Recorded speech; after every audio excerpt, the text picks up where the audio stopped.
I need more education, or I need a better this, or I need a better degree, or I need a better licensee, and I feel like that is not what the world is searching for, or not what people are Googling. And it's sort of the translation. It's translating your expertise so that it lands onto a customer or a client's ears, and it's an easy yes. Hey, do you need to protect your family in case you have a health scare or die? Yes. Yeah. There's two elements on that for me. One is what I call the curse of knowledge, in that we are all experts in whatever our field is. So, I mean, my field is branding, and so I can mistakenly make the assumption that everybody has the same knowledge or the same awareness that I do.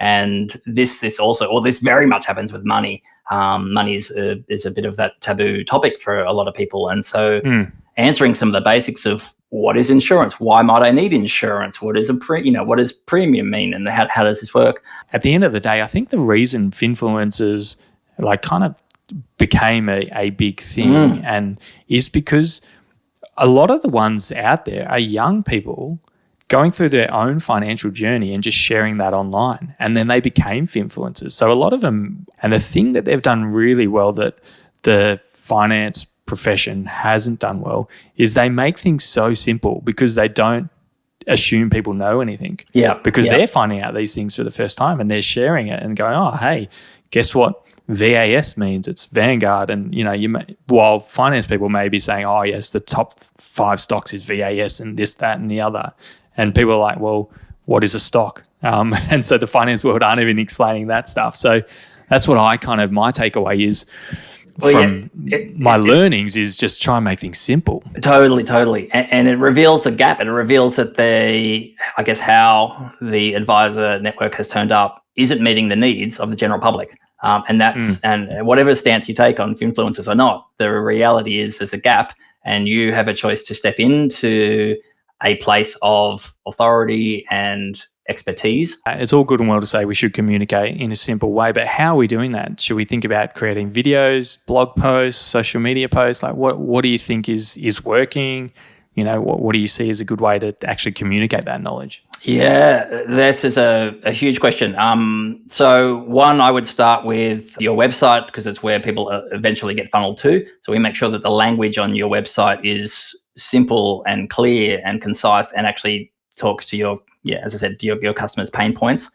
But the second part is people don't go to your website first; they live on social. So making sure that what you're communicating on social addresses their pain points. And there's a few different ways to do that. I like to talk about the easy yes.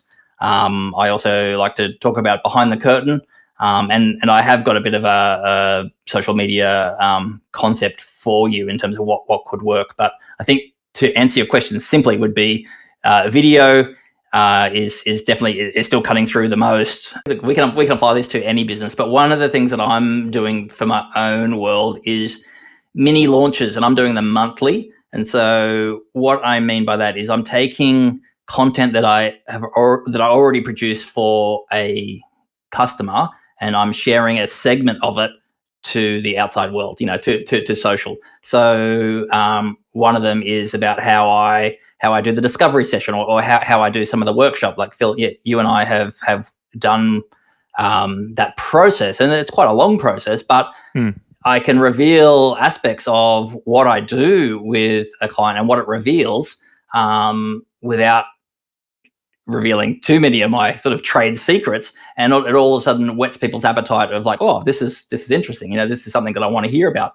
Then, so I can do that through video. I can then also do that through carousel. Again, I can talk about what carousels are. Yeah, what is carousel? Because are we going to a theme park and jumping on the carousel?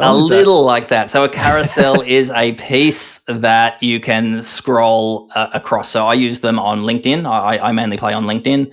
And so rather than it just being a flat image or a JPEG, it is what I upload is actually a PDF, but it scrolls sideways. So you get to see there's normally about 5 or 6 pages essentially that you get to see. So the same size as a normal graphic or a post, but you get to scroll through 5 or 6 pages, and it reveals a mini story.